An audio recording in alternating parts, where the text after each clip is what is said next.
যেই নির্বাচনে একজন প্রার্থী থাকবে, আপনাদের 2014 সনের ভুয়া ইলেকশনের স্মৃতি নিশ্চয়ই মনে আছে, 153টা না 54টা আসনে একজন প্রার্থী ছিল, সাজানো নির্বাচন ছিল।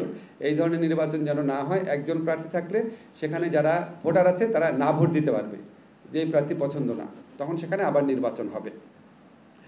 জোটের ক্ষেত্রে যদি নির্বাচনী জোট হয়, জোটের অংশ হলেও দলের যে প্রতীক সেটাতে ইলেকশন করতে হবে, যাতে ভোটাররা ক্লিয়ার আইডিয়া পান যে কোন দলের।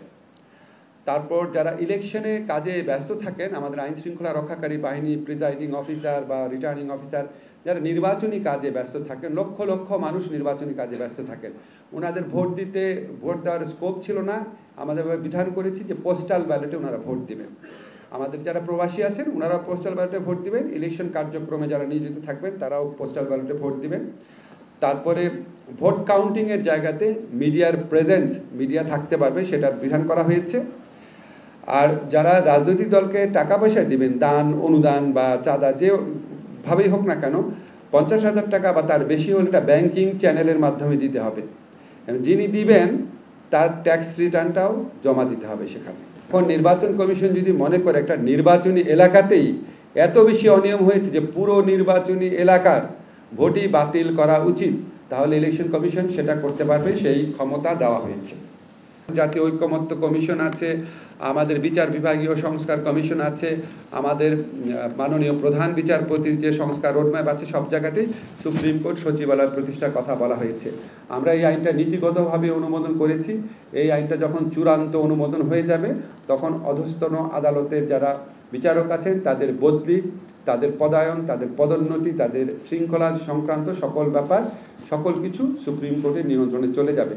আর হচ্ছে সুপ্রিম কোর্টের নিজস্ব বাজেট ব্যবস্থাপনা থাকবে, তাদের সম্পত্তি, তাদের কি কি খাতে তারা উন্নয়ন করবে, কি কি পদ সৃজন করবে, এই সমস্ত ব্যাপারে তাদের একটা আর্থিক স্বাধীনতা থাকবে। জুলাই গণ অভ্যুত্থান স্মৃতি জাদুঘর অধ্যাদেশ, আপনারা জানেন গণভবনের জায়গাতে জুলাই গণ অভ্যুত্থানকালে আমাদের যে তরুণরা প্রাণ হারিয়েছেন, যাদের চিরস্থায়ী অঙ্গহানি হয়েছে, আমাদের যে অপূরণীয় আত্মত্যাগের ঘটনা আছে, আর ফ্যাসিস্ট শেখ হাসিনা সরকারকে পতনের একটা স্মারক হিসাবে ওই স্মৃতিকে ধরে রাখার জন্য, জুলাই গণ অভ্যুত্থানকে আপনার অ্যালাইভ রাখার জন্য এবং এটাকে আমাদের প্রপারলি অ্যাকনলেজ করার জন্য আমরা গণভবনে জুলাই জাদুঘর করছি, এখানে জুলাই গণ অভ্যুত্থান স্মৃতি জাদুঘর করছি।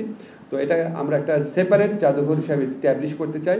বর্তমান যে জাদুঘর আছে এটা শাখা জাদুঘর হিসাবে না, সেপারেট জাদুঘর হিসাবে।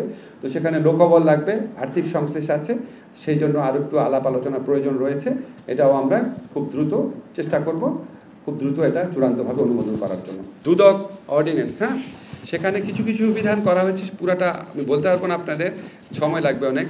একটা হচ্ছে এখন থেকে আপনার বাংলাদেশে যারা থাকবে, বাংলাদেশি হোক বা বিদেশি হোক, বাংলাদেশে অবস্থানকালে অন্য দেশে যদি কোনো দুর্নীতি করে সেটার বিচারও দুদকের মাধ্যমে, সেটার তদন্ত দুদকের মাধ্যমে করা যাবে।